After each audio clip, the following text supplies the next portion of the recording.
bersama Adripiom.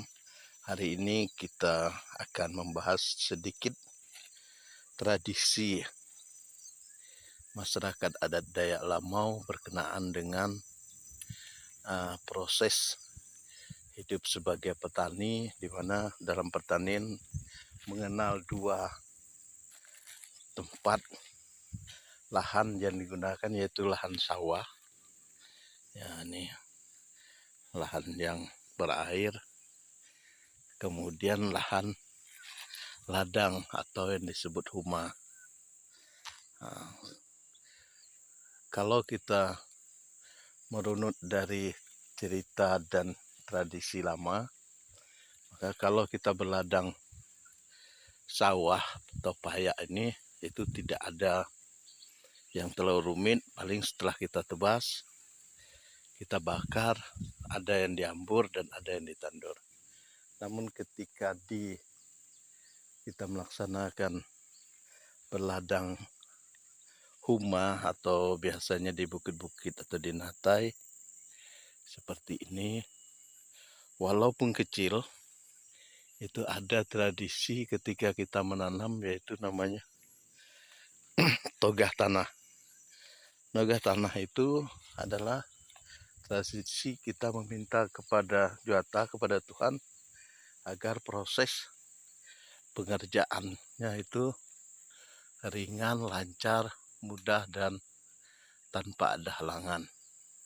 Jadi kita melakukan dalam tradisi adat Lamau itu nogah tanah menggunakan media atau materialnya itu pohon atau batang ali-ali, kemudian juga ribu-ribu. Jadi fungsinya ini adalah kita menyampaikan permohonan. Kita tepuk ke tanah tempat ladang kita ini sebanyak 7 kali. Kita meminta ke Tuhan agar pelaksanaan kegiatannya itu berjalan lancar dengan menggunakan bahasa daerah, namun intinya adalah menuju kepada pencipta, yaitu pada Tuhan. Untuk barangnya seperti ini. Ini tadi sudah ditogah tanahnya. Setelah itu baru ditugal, kemudian baru dibenih. Nih. Nah, ini proses sedang membenih padi yang kita tugal tadi.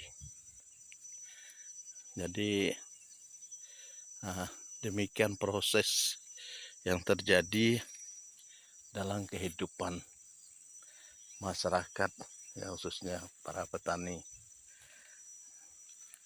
Selain itu, bahwa ladang juga biasanya kita ada yang lakukan prosesi adat yang lebih besar, yaitu kita menggunakan benih, kemudian ada di situ ditempatkan namanya galang benih. Galang benih itu maksudnya tempat di mana benih padi utama itu ditanam dan didoakan di situ oleh para ahlinya, oleh petara. Namun gambaran itu akan kita jelaskan kemudian nantinya. Pada saat ini kita memang hanya menjelaskan bahwa ada tradisi, yaitu togah tanah. Togah tanah, sehingga sebesar apapun lahan ladang kita itu serasanya sangat sedikit benih yang kita keluarkan, karena dia mengirit. Demikian, apabila pengen tahu lebih lanjut, silakan komen di bawah ini. Jangan lupa like, comment, subscribe di Adripiom.